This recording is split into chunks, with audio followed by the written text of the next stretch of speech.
Hello दोस्तों।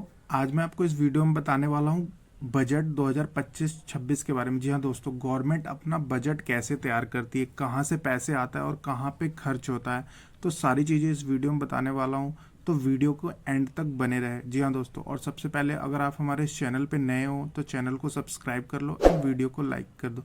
जैसा कि आप देख सकते हो, की फीचर्स ऑफ बजट 2025-26। जी हाँ दोस्तों, ये गवर्नमेंट ने रिलीज़ किया है फरवरी 2025 के लिए। आप यहाँ पे देख सकते हो, ministry of finance budget division. ये गवर्नमेंट के द्वारा तैयार किया जाता है कि उनको बजट में पैसा कैसे कैसे दिखाना है, उसमें पैसा उनके पास कहाँ से इनकम आएगा और किस तरह से उनको खर्चना कैसे है। जी हाँ दोस्तों, जैसा कि आप देख सकते हो, हम स्टार्ट करते हैं। जर्नी ऑफ डेवलपमेंट, गवर्नमेंट ने ये 4-5 चीज़ें अपने ये बजट के जो इनका जो पेपर है इन्होंने रिलीज़ करा है, ये नोटिफिकेशन, उसमें एग्रीकल्चर, एमएसएमई, इन्वेस्टमेंट, एक्सपोर्ट्स, ये चारों पांचों चीज़ें हैं। इसके अलावा बहुत सारी अदर चीज़ें हैं जो गवर्नमेंट, एक तरह से ये गवर्नमेंट इसमें मेंशन करती है कि जो डेवलपमेंट का जो पैसा है वो डेवलपमेंट के लिए कहाँ कहाँ पे जाना है, वो सारी चीज़ें एक शॉर्ट्स में बना के इस नोटिफिकेशन में गवर्नमेंट मेंशन करती है। जी हाँ दोस्तों, जैसा कि इसमें देख सकते हो, मैं इसका जो लिंक है वो डिस्क्रिप्शन में दे दूंगा। अगर आप एक एक चीज़ पढ़ना चाहते हो तो वो आप इजीली पढ़ सकते हो, लेकिन मेरा जो मोटिव है इस वीडियो को बनाना, इसमें मैं आपको बताना चाहता हूँ कि गवर्नमेंट के पास पैसे कहाँ से आते हैं और जाते कहाँ पे हैं पैसे। जी हाँ दोस्तों, और ऐसा इसमें देख सकते हो आपकी, इसमें कुछ एमएसएमई में गवर्नमेंट ने चेंजेस भी किए हैं। कुछ जो एमएसएमई की जो लिमिट्स थी, इन्होंने क्रेडिट गारंटीज जो दी थी वो इंक्रीज कर दी। जैसे एमएसएमई के लिए 5 से 10 कर दिया, बढ़ा के 5 करोड़ से। स्टार्टअप के लिए 10 था तो वो 20 करोड़ कर दिया।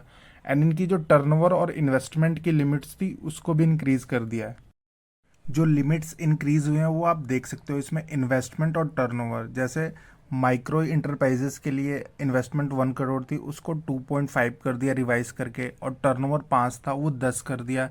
स्मॉल इंटरप्राइजेस के लिए इन्वेस्टमेंट करंट में 10 था वो 25 कर दिया, और टर्नओवर 50 था वो 100 कर दिया। तो मीडियम में 50 था वो 125 कर दिया, और टर्नओवर 250 करोड़ था तो उसको 2 टाइम्स बढ़ा दिया। जैसा कि इसमें सब कुछ डबल कर दिया गया है government, in rupees of crore, ये सारी चीज़ें करोड़ में है।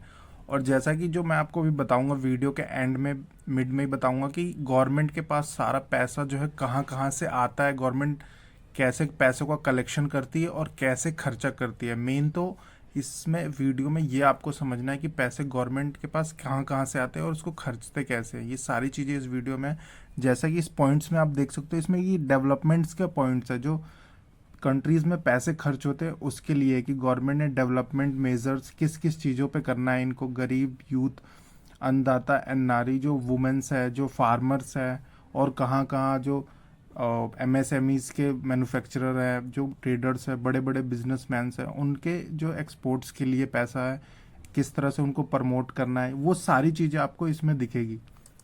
तो जैसा कि आप देख सकते हो इसमें डायरेक्ट टैक्स प्रपोजल्स का। जी हाँ दोस्तों, जैसे कि मैंने पिछले वीडियो में बताया था, गवर्नमेंट ने कुछ न्यू टैक्सेस स्लैब्स लाए हैं जिसमें इन्होंने कुछ चेंजेस करे हैं।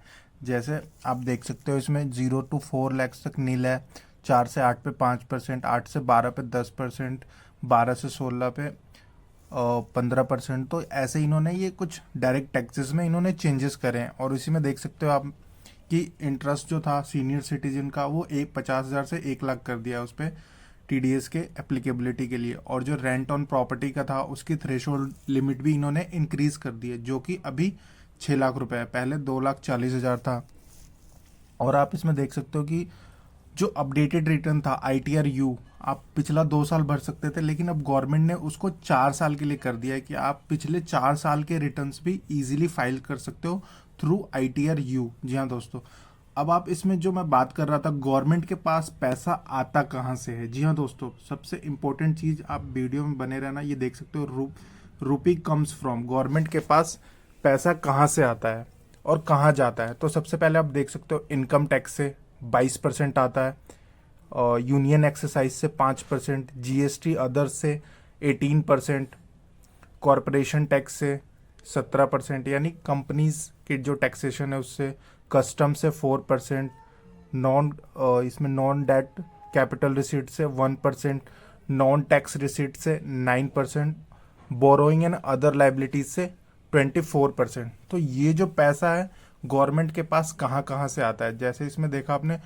रुपी कम्स फ्रॉम, कहाँ कहाँ से कितना पैसा गवर्नमेंट के पास कलेक्शन होता है। जी हाँ दोस्तों, अब ये कलेक्शन के बाद आप नीचे इसमें मैं आपको दिखाऊंगा कि गवर्नमेंट पैसे को खर्चा कहाँ कहाँ करती है, कहाँ कहाँ पैसा जाता है।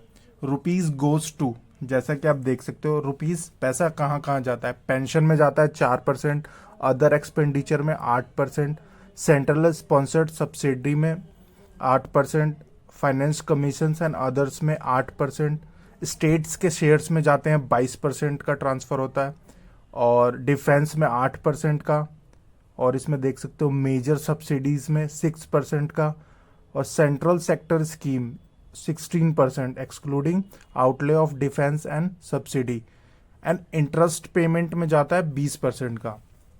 जी हाँ दोस्तों, जो गवर्नमेंट ने कर्जा ले रखा है, लोन ले रखा है, उसकी सिर्फ इंटरेस्ट का जो टोटल पैसा आता है उसका 20% हमें इंटरेस्ट पे करने में लग जाता है। तो एक तरह से ये पूरा गवर्नमेंट का बैलेंस शीट का ब्यौरा है कि गवर्नमेंट के पास पैसा आया कहाँ से, जो मैंने आपको ऊपर बताया, और पैसा कहाँ कहाँ डिवाइड हुआ। अब यहाँ पे आप देख सकते हो रिसिप्ट्स में गवर्नमेंट ने अपना यहाँ पे जो मैप है, ग्राफ है, ये शो किया है कि हमारे पास कितने कितने पैसे रिसिप्ट हुए। रेवेन्यू रिसिप्ट, कैपिटल रिसिप्ट, आप ये देख सकते हो फाइनेंशियल ईयर, ये जो रुपीज है ये करोड़ में है। 23-24 में एक्चुअल जो था रेवेन्यू रिसिप्ट वो 27.3 लाख करोड़ रुपए था। जी हाँ दोस्तों, 24-25 में ये है 31.3 लाख करोड़। अभी एक्सपेक्टेशन होगा क्योंकि फाइनेंशियल ईयर 24-25 खत्म नहीं हुआ, और आने वाले 25-26 में गवर्नमेंट ने दिया है कि हमारे पास 34 लाख करोड़ रुपए का रेवेन्यू रिसिप्ट हो सकता है, और कैपिटल रिसिप्ट्स का भी ये अलग अलग है। तो ये जो सारी चीजें हैं ये तो गवर्नमेंट की रेवेन्यूज हो गई कि गवर्नमेंट के पास पैसा आता है रेवेन्यू रिसिप्ट से है और कैपिटल रिसिप्ट से। ये भी इन्होंने ईयर वाइज लास्ट के 3 to 4 ईयर के आपको ग्राफ दिखा रखे हैं। एंड ये एक्सपेंडिचर्स है। जी हाँ दोस्तों, आप देख सकते हो यहाँ पे इसमें एक्सपेंडिचर, इफेक्टिव कैपिटल एक्सपेंडिचर और रेवेन्यू एक्सपेंडिचर। वैसे तो मैं इन दोनों की पूरी डेफिनेशन बताऊंगा तो वो काफ़ी उसमें टाइम लगेगा कि रेवेन्यू एक्सपेंडिचर क्या होते हैं, इफेक्टिव कैपिटल एक्सपेंडिचर क्या होते हैं। इन पे ये सेपरेट वीडियो बनेगी तो समझ में आएगा आपको कि ये खर्चे किस प्रकार के खर्चे होते हैं। जो मेन इसमें जो था कि पैसे आए और कहाँ कहाँ खर्च हुए, तो इसके अकॉर्डिंग गवर्नमेंट हर साल फाइनेंशियल ईयर एंड में एक अपना, अब ये देख सकते हो यहाँ पे डेफिसिट ट्रेंड्स। अभी जो गवर्नमेंट का जो बजट चल रहा है, जो नेट प्रॉफिट और लॉस चल रहा है, वो डेफिसिट में चल रहा है। जी हाँ दोस्तों, यानी कि लॉस में चल रहा है डेफिसिट ये। और सरप्लस होता तो उस केस में गवर्नमेंट के पास पैसा बचता, प्रॉफिट। लेकिन इसमें अभी physical deficit, revenue deficit, effective revenue deficit, ये देख सकते हो कि 21-22 में 6.5% का डेफिसिट था, 22-23 में ये थोड़ा कम हो गया 4% के, वैसे ही 23-24 में ये 3.3 का रह गया, एंड 3.3 24-25 में जो फाइनेंशियल ईयर अभी खत्म होने को है। तो गवर्नमेंट अभी डेफिसिट में चल रही है। इससे ये है कि जो गवर्नमेंट की जो इनकम है वो कम है इन रिस्पेक्ट ऑफ एक्सपेंसेस। खर्चे बहुत ज़्यादा है गवर्नमेंट के, जो गवर्नमेंट अपने अकॉर्डिंग जो कलेक्शन और एक्सपेंडिचर के अकॉर्डिंग बजट को तैयार करती है, उसमें इन्होंने डेफिसिट दिखा रखा है कि हमारे पास ओवरऑल 3 to 4% का डेफिसिट चल रहा है। और यहाँ पे आप देख सकते हो trends to net receipt of centre, total transfer of state and UTs, कि इन्होंने पैसे कितने रिसिप्ट करे हैं सेंट्रल गवर्नमेंट ने, और ये स्टेट्स को और यूनियन टेरिटरीज को कितने करे हैं खर्चे। यहाँ पे आप देख सकते हैं expenditure of major items, defence में 4,91,000 करोड़, रूरल डेवलपमेंट में 2,66,817 करोड़, होम अफेयर्स में 2,33,000 करोड़, एग्रीकल्चर एंड लाइफ में 1,71,000, एजुकेशन में 1,28,000 करोड़, हेल्थ में 98,000 करोड़, अर्बन डेवलपमेंट में 96, आईटी एंड टेलीकॉम में 95,000 करोड़, एनर्जी में 81,000 करोड़। तो ये जो मेजर जो एक्सपेंसेस है गवर्नमेंट के वो दिखा रखे हैं। तो सारा ये आपने देखा कि गवर्नमेंट अपना बैलेंस शीट कैसे तैयार करती है। तो कैसी लगी आपको हमारी ये वीडियो, हमें कमेंट करके ज़रूर बताएं। Thank you.